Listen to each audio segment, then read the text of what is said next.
Hello and welcome to our new project, Talmud Vibes, where we'll talk about Judaism, Torah, and Talmud in a more casual approach, yet, of course, with the utmost respect for one of Israel's most precious traditions. My name is Yair Alon, and I am an Israeli rabbi living in Brazil.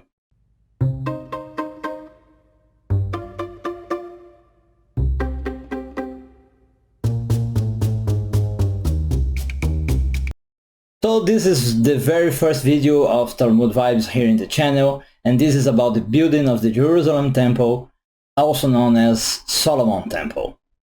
Well, according to the Tanakh, we can read about the building of the temple in both the books of Chronicles and Kings.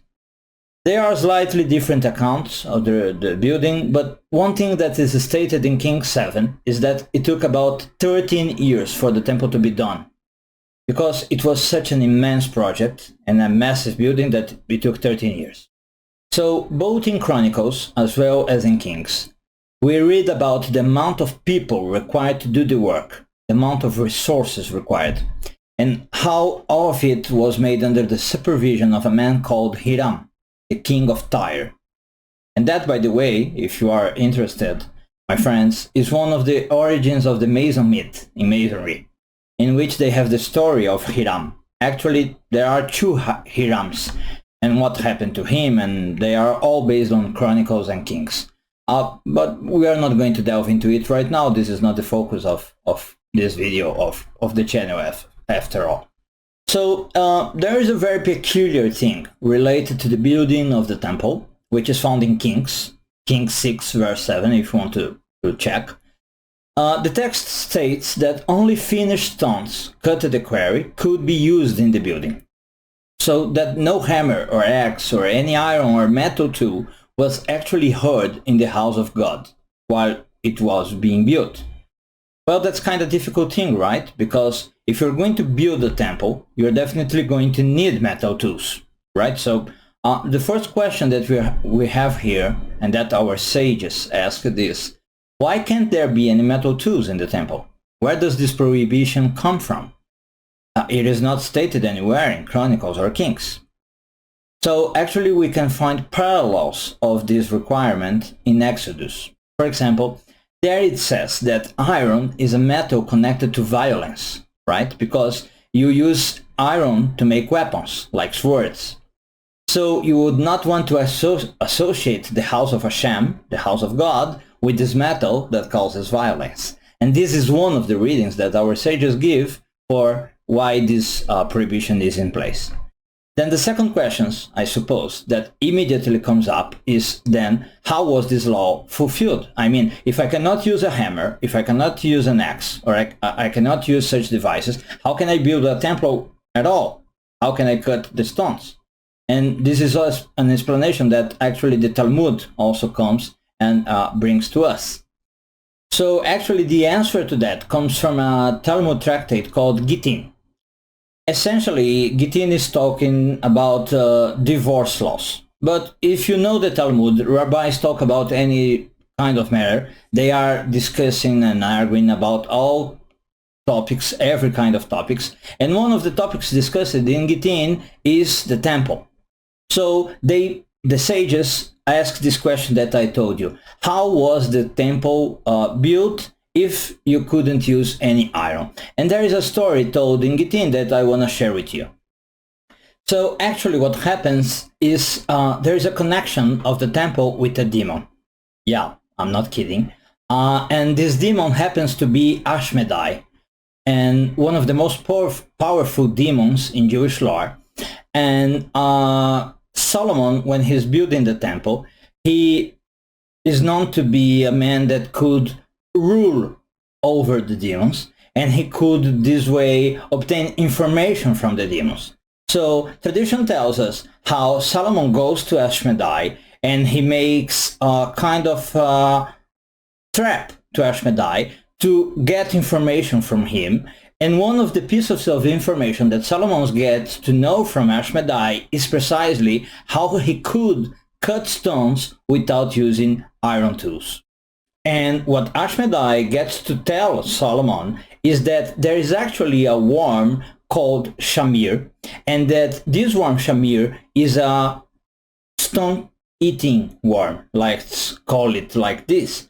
And if Solomon could find this Shamir, he could use Shamir like a tool. So he would press Shamir against the rock, and the Shamir would eat the rock and cut it like in the shape that Solomon would want. So the next question Solomon asks Ashmedai, of course, is where is the Shamir? Where can I find Shamir so I can capture it and use it in my building?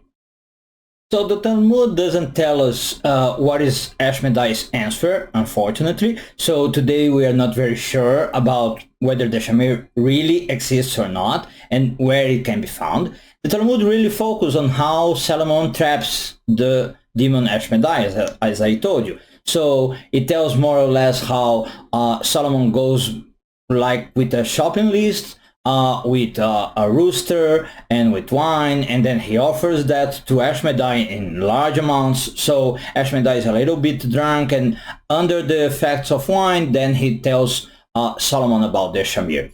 But of course the sages would want to know, where is the Shamir? What information do we have about the Shamir? So while the Talmud doesn't give much answers about that, we have other hints about the Shamir, and it's very, very interesting to know.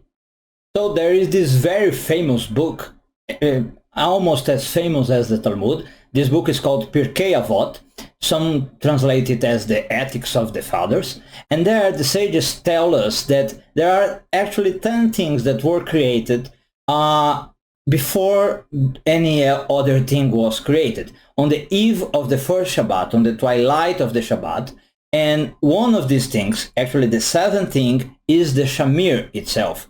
So it's kind of like this was one of the most, the foremost plans of God to create the Shamir so that Solomon could use it in the future.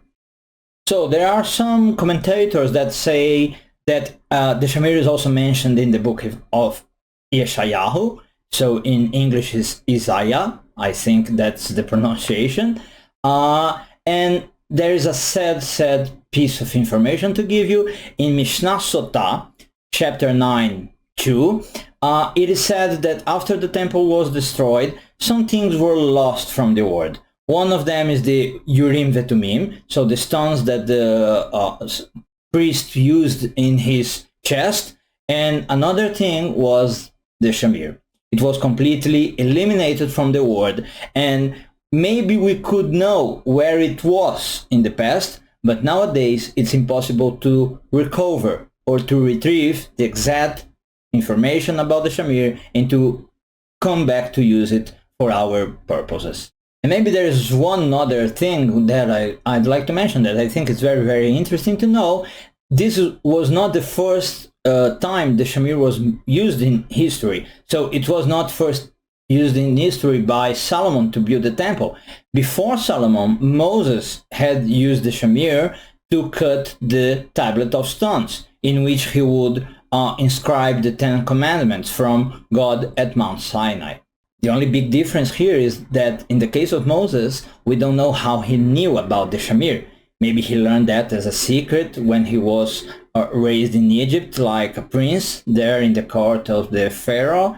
So it seems that the Shamir is a worm of the Middle East region. This is pretty obvious, I think, because it was used both in Israel by Solomon to build the temple and by Moses in the desert from Egypt to Israel to cut the tablet stones.